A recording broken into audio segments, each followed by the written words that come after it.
Bien voilà, j'ai réalisé 90 rangs et je suis quasiment à la fin de ma face avant. Donc j'ai réalisé 11 torsades, donc j'ai croisé mon fil pendant 11 lignes et tout ça pour en arriver à 90. Alors si on mesure, le tricot en largeur, il fait pas 55 cm tout simplement parce que les côtes sont hyper élastiques et qu'il va falloir après les mettre en forme. Alors la mise en forme, ça s'appelle le blocage du tricot et généralement les torsades, on les met en forme. Simplement, il ne faut pas trop les étirer et ne pas non plus les laisser trop élastiques, autrement elles vont se détendre après au fur et à mesure des lavages. Donc ici pour mesurer, pour voir si j'ai assez de largeur dans mon travail, je les étends au maximum et je vais mesurer et je vois que je suis à 47, donc je pense que encore 5 lignes et c'est bon, donc je vais m'arrêter à 95, enfin je remesurerai avant, mais je vais m'arrêter à 95 lignes et j'aurai mes 49 cm de largeur. Alors j'ai fait 94 rangs au total, je viens de bien étendre mon tricot, on voit que je suis à 49 cm en l'ayant bien étendu, que j'ai une symétrie, donc ici j'en ai 8, ici j'en aurai 7, mais ça ne se verra pas, puisque je vais maintenant fermer à la ligne 95 et je vais refaire une nouvelle face qui sera exactement la même que la face qu'on vient de faire. Je referme avec un simple rabattage, bien sûr sans trop serrer les mailles, sinon vous allez avoir quelque chose qui sera pas assez élastique, vous allez perdre tout. Et alors je suis aussi les mailles telles qu'elles se présentent, c'est-à-dire que quand ce sont des mailles endroit, je les tricote à l'endroit avant de les rabattre, quand ce sont des mailles envers, je les tricote à l'envers avant de les rabattre.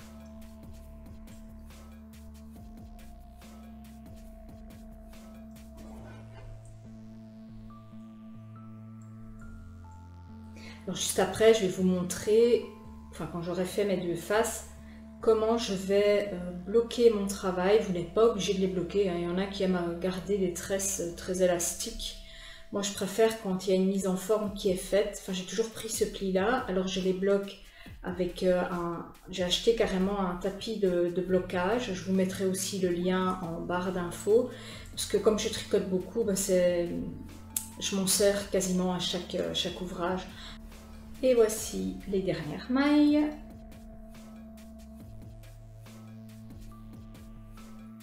Quand je termine, je tire dessus tout simplement et je viens...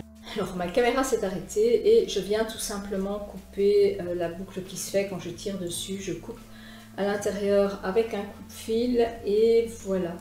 Donc vous voyez que le rendu est bien élastique, j'ai pas trop tiré sur mon fil, je l'ai pas laissé non plus trop lâche. Donc maintenant il me reste plus qu'à refaire la même chose et je vous retrouve juste après. Et voici mes deux faces enfin terminées. Ce que je vais faire, je vais les mettre à la machine dans un programme laine, spécial laine. Et je vais vous montrer comment on les bloque. Donc moi j'ai une machine qui prend vraiment soin des lainages, c'est d'ailleurs pour ça que je l'avais acheté, et qui ne bouloche pas et qui ne rétrécit pas, donc c'est toujours à froid, lavage laine. Et alors un truc important qu'il faut que je vous dise, c'est utiliser soit du shampoing pour cheveux, soit des savons spéciaux pour les laines ou les lainages, parce que sinon ça va venir feutrer la laine. Si vous lavez ça avec tout simplement un produit pour lessive normale, mais ça va pas aller, quoi. Ça va feutrer, ça va boulocher. Et alors le pire de tout, c'est l'assouplissant pour les fibres naturelles. Surtout n'utilisez pas d'assouplissant. Donc je vais le mettre à la machine et je reviens vers vous pour vous montrer comment je le bloque. Alors voici à quoi ressemble un tapis de montage. C'est comme les jeux pour les enfants. Si vous en avez des jeux pour les enfants, n'hésitez pas à les récupérer, ça marche tout aussi bien. Donc on les monte et on a un tapis dans lequel on peut venir mettre son tricot. Donc, je le place correctement sur le tapis, je m'assure que les dimensions sont bonnes. Donc il ne faut pas trop tirer sur les tresses, sinon ce ne sera pas joli. Donc on doit avoir 49 cm, donc ici on a 49,5, c'est bon. Et ici on doit avoir entre 55 et 60 et on a 55,5.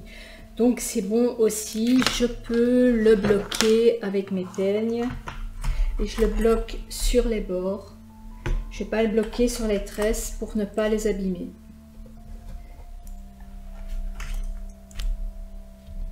Voilà, comme ça les tresses auront pris leur forme.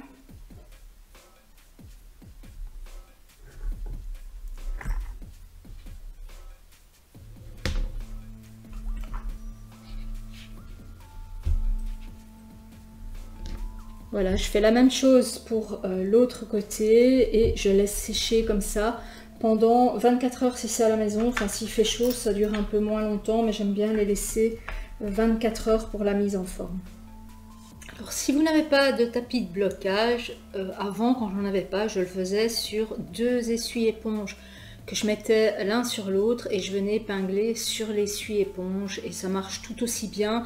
Simplement, j'ai l'impression que ça sèche un peu moins bien parce que l'éponge, ça absorbe l'humidité, donc il y a et le tricot à sécher et l'éponge ensuite. Mais si vous n'êtes pas pressé et que vous n'avez pas envie d'investir dans un tapis de blocage, prenez la première solution qui est d'abord la solution du burrito pour essorer votre tricot. Donc ça c'est tout simplement le rouler sans le tordre dans un essuie et ensuite le mettre à plat sur 2 essuies éponges et les épingler et vous verrez ça marche aussi très bien. Pendant que le tricot sèche, on va s'attaquer aux manches. Alors vous me direz, mais pourquoi t'as pas fait tes manches avant de tout laver ensemble et de tout bloquer ensemble? Tout simplement parce que mon tapis de blocage n'est pas assez grand. Je sais soit de bloquer un devant, un dos, soit de bloquer 2 manches, mais je ne sais pas bloquer le reste. Il me faudrait un nouveau kit de blocage, simplement ça prend beaucoup de place et j'ai pas la place pour le mettre. Donc je préfère faire ça en 2 fois. Donc ma manche, je sais que quand j'ai un dos qui mesure 49 cm, donc ici j'ai dû mettre 49 et non pas 48 pour garder la symétrie, il me faut une longueur de manche de 43 cm sur une largeur de 39 cm. Mais nous on va commencer ici par la hauteur, c'est ce qu'on va monter comme maille, 43 cm. Et donc 43 cm fois 1,5 mailles, on obtient 64,5 mailles. Donc, comme il nous faut un multiple de 10 plus 6 pour la tresse, on va monter 66 mailles et on va tricoter pendant 39 cm. Mais 39 cm, ça fait plus ou moins 72 rangs et on tombe sur une tresse. Donc, pour ne pas terminer sur une torsade, on va commencer à croiser à partir du rang 5, c'est-à-dire à partir du rang 4. Donc, on termine l'arrière du rang 4 et sur le rang 5 on va commencer à croiser. Avant on croisait sur le rang 9 en fait, 8 plus 1. Ici ça va être 4 plus 1 et ensuite on va toujours rajouter 8. Donc on va croiser au rang 13, au rang 21, au rang 29. Donc en fait on va toujours croiser 8 rangs après la torsade, parce que la torsade d'une torsade à l'autre il y a 8 rangs. Tout simplement on va commencer 4 rangs plus tard. Donc j'espère que c'est pas trop compliqué, enfin moi ça me paraît pas compliqué du tout. Et voilà, c'est parti, on n'oublie pas de remettre son compteur sur 0. Et on est parti comme ça pour monter 66 mailles, on fait sa première torsade en rang 5 et ensuite tous les 8 rangs. Et on est parti comme ça jusqu'à la ligne 72 et après on va mesurer. Donc je vous retrouve à la ligne 72, à tout de suite. Alors me voici arrivée à 71 rangées, 71 lignes et je viens mettre à plat mon tricot, je viens le mettre en forme plus ou moins pour vraiment détendre les tresses. Après bien sûr je le bloquerai. Si vous ne le bloquez pas, il faut vraiment pas tricoter serré parce que les tresses ça a vraiment un petit côté élastique, hein. Donc ici je dois être aux environs de 43 cm. Quand j'aurai bloqué, il gardera sa forme. Donc ici, est-ce que vous voyez que je suis à 43 cm? Je vais peut-être le mettre un peu plus par là. Donc voilà, je suis à 43 cm et je vais mesurer en longueur enfin en largeur plutôt, où je dois être à 39 cm. Je suis à 38,5, donc j'avais bien calculé. je vais faire la dernière rangée, donc la 72e rangée en rabattant les mailles, et je vais refaire une autre manche. Ensuite, je vais les laver au lavage laine toujours et les bloquer, et je vous retrouve ensuite pour coudre toutes les pièces ensemble. Donc je suis partie maintenant pour rabattre les mailles. J'ai aussi d'autres projets en tricot. J'ai envie aussi de faire une écharpe en fausse côte anglaise, vraiment pour vous montrer comment réaliser des côtes anglaises facilement. Et l'écharpe, c'est vraiment un moyen de s'habituer à ce type de point. Et je m'étais dit que j'allais aussi le faire avec une laine de chez Zeman, parce que généralement ce ne sont pas les laines que j'utilise. Moi j'utilise souvent des laines soit en alpaca, en mérino, enfin mohair j'aime moins, parce que le dernier mohair que j'ai eu, j'ai trouvé assez rêche, qui piquait un peu. Donc, et là c'est vraiment, je me dis que pour faire des projets quand on est débutant, c'est bien aussi de les faire avec des laines qui coûtent moins cher pour bien se faire la main. Donc j'ai aussi un projet de gilet avec une laine Pingo Calin de chez Pingouin, qui est une laine vraiment super douce. Donc ça, ce sera dans les projets futurs, mais je pense que commencer par une écharpe pour vraiment se faire la main sur un point, ça peut être aussi pas mal. Et en hiver, les écharpes, on adore les mettre, on adore les offrir, donc pourquoi pas. Alors voici les deux carrés qui ont été donc mis en forme, qui ont été bloqués. Ils ont maintenant la bonne dimension. Donc j'ai pris les 21 cm centraux, ça correspond à 3 tresses et demi, que j'ai reproduit aussi de l'autre côté pour pouvoir faire l'encolure. Donc par contre, je vais les coudre à l'endroit, donc endroit contre endroit pour les coudre et faire en sorte que les torsades correspondent bien. Alors pour coudre, je vous avais déjà montré ça dans une vidéo précédente. Je vais chercher le brin qu'il y a entre la dernière et l'avant-dernière maille ici. Donc le petit brin qui est là entre les deux. Et je viens passer mon fil à l'intérieur. Donc comme ça roule ici, je déroule et je viens chercher ce petit fil qui est juste là. Et je couds comme ça, et comme ça on a une belle finition.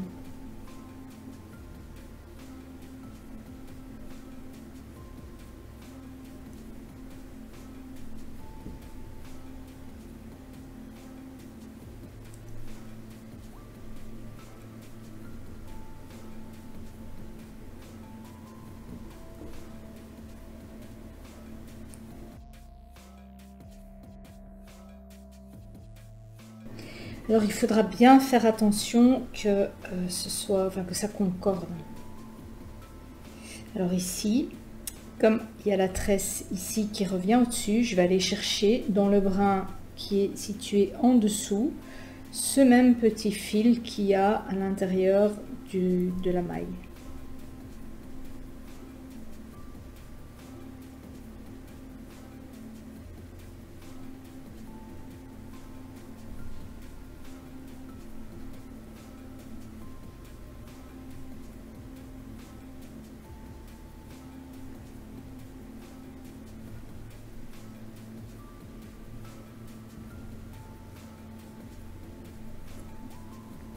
Et ici revenir sur le jersey ici.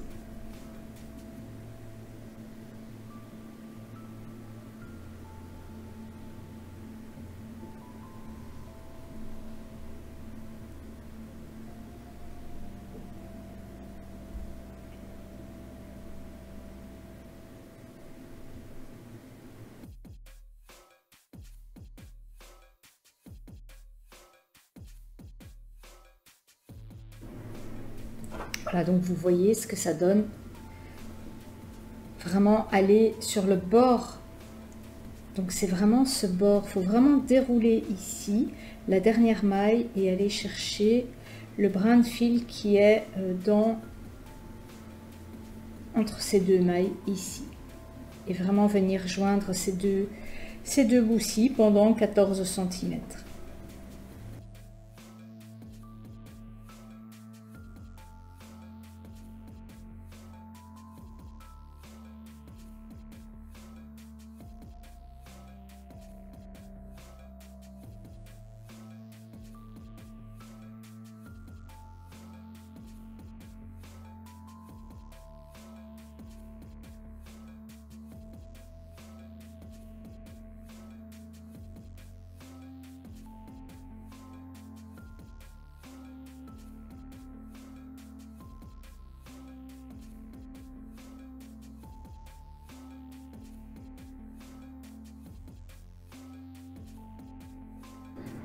Et voilà, je fais ça jusqu'à ce que j'arrive à la moitié de la, donc 1, 2, 3, 3 et demi, donc de la 4e tresse.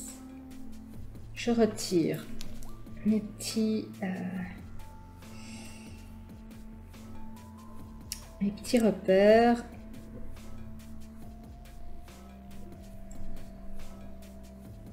Voilà, j'y suis. Donc maintenant, je peux passer sur l'envers et rentrer le fil. Et donc, vous voyez derrière, quand on coud endroit contre endroit, la couture, elle est vraiment nickel. Elle se met bien à plat. Ici, on n'aura pas de bosse dans la tresse. Je vais peut-être essayer de me mettre un peu plus près et c'est vraiment nickel.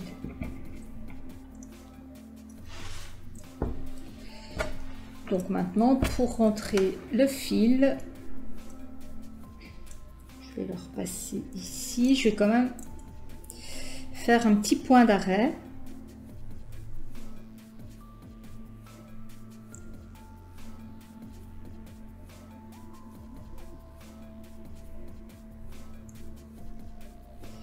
Et maintenant, je vais le passer dans les mailles de la couture.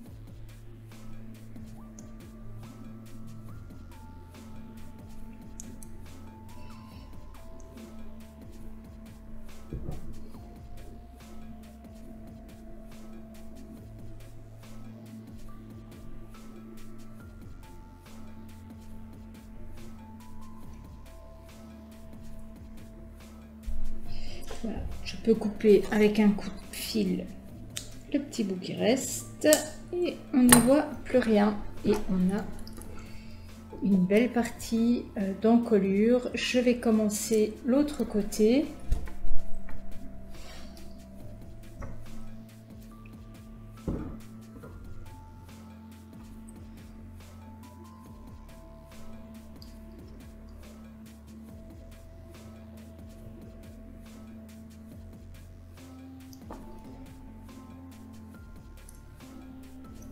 Et je suis repartie pour venir relier, donc bien dérouler ce brin, enfin cette maille, et aller chercher vraiment le petit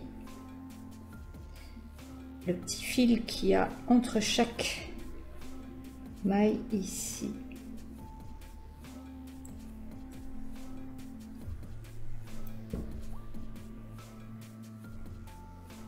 Comme c'est du jersey, c'est beaucoup plus facile que quand c'est un autre point. Et voici ce que ça donne une fois qu'on a cousu les deux morceaux. Donc on voit que on a une belle forme d'encolure et qu'on n'a pas de gros pâtés ici en dessous, hein, donc c'est vraiment nickel. Alors maintenant on va passer à la couture des côtés. Ensuite pour la manche, bon les manches elles doivent être aussi latérales, donc ce qu'on va faire, on va venir prendre la moitié de la manche, venir mettre un petit repère. On vérifie, je suis bien à la moitié ici et cette moitié doit venir vraiment ici au centre des deux tresses qu'on a cousues dans l'encolure. Et voilà, on arrive ici symétriquement de chaque côté. Donc on va venir coudre aussi endroit contre endroit, mais ce sera un peu différent puisqu'on n'aura pas tout à fait la même chose, hein, on ne pourra pas aller chercher. Donc ici on va aller chercher par exemple le V du jersey ici. Donc on va prendre ici le petit brin comme je vous ai montré et on va le prendre ici, cette maille-ci pour coudre. Est-ce que vous voyez bien ce petit V? Donc ici on va se servir de ces brins là qui sont juste avant le rang de finition et ici je vais me servir de ces V ici pour coudre. Allez go, c'est parti. Dans un premier temps je passe le fil en dessous et je fais une petite boucle pour être sûr qu'ils tiennent.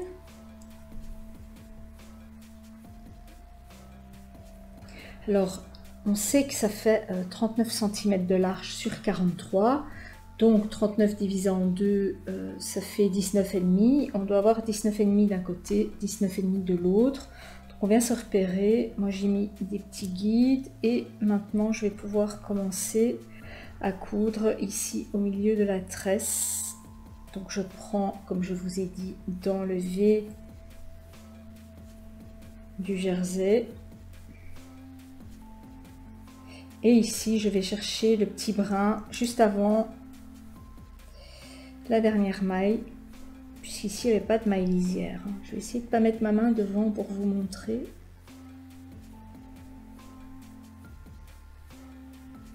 Vraiment, je viens prendre le petit V.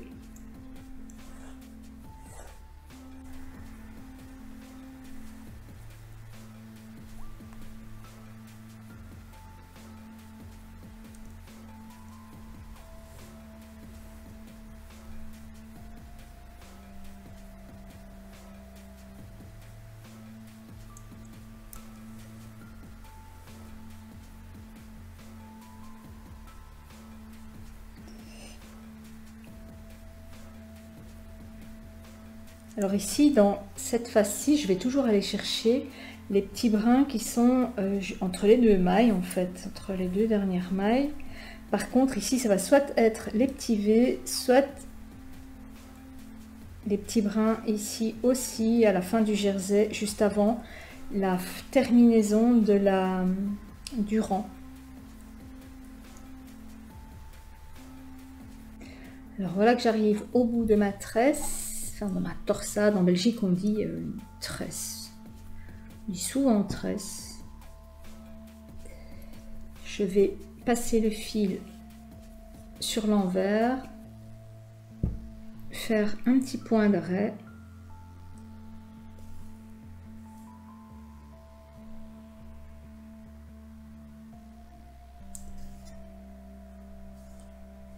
et rentrer le fil dans la couture assez discrètement.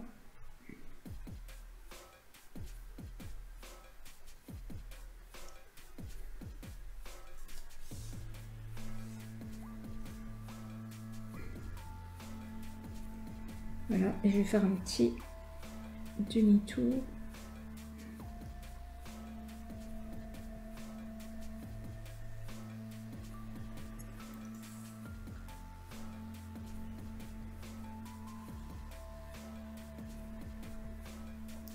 Et je viens couper.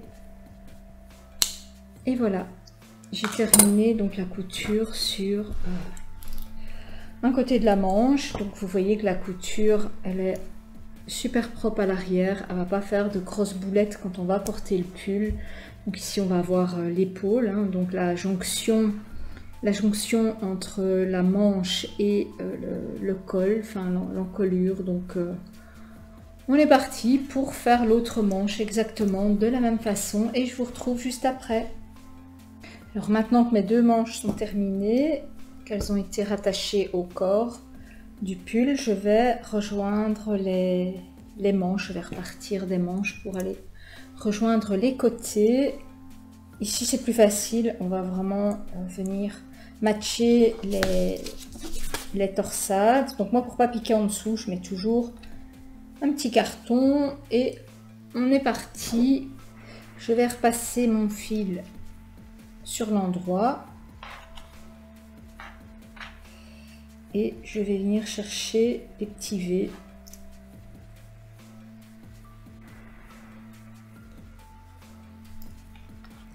Je vais peut-être mettre comme ceci pour que vous voyez bien. Ici un petit V.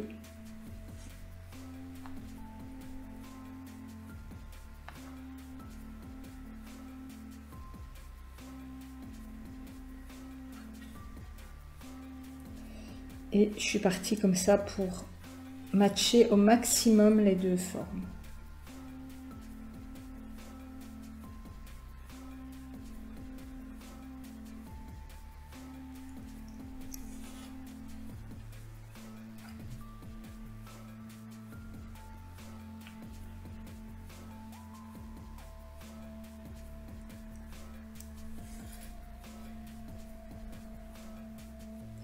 Vous pouvez aussi les coudre dans l'autre sens, hein. Il y a envers contre envers. C'est beaucoup plus facile et vu la forme des torsades, c'est aussi facile à matcher.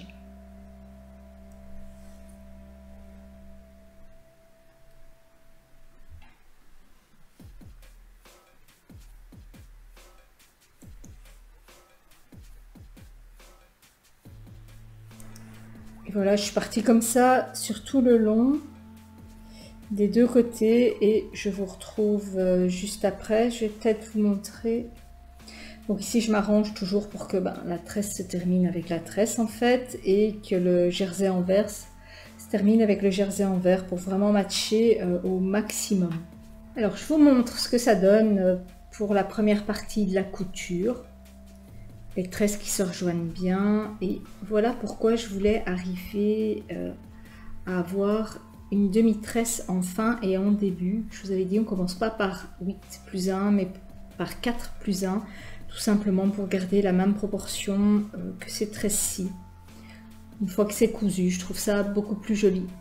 Et voici le pull terminé, cousu avec les fils rentrés. Donc je vais peut-être me rapprocher pour que vous puissiez voir les torsades, au niveau des torsades. Donc comme je vous disais, il a une aisance de 4 cm, donc c'est mon tour de poitrine ou mon tour de hanche qui est le même, plus 4 cm pour la circonférence et je divise en deux pour avoir la largeur de ce pull. C'est un pull qui se porte large, pas faire un pull près du corps quand on a des manches larges que je mets généralement au-dessus d'un chemisier, au-dessus d'un pull à col roulé aussi et j'aime bien parfois avoir vraiment de l'aisance.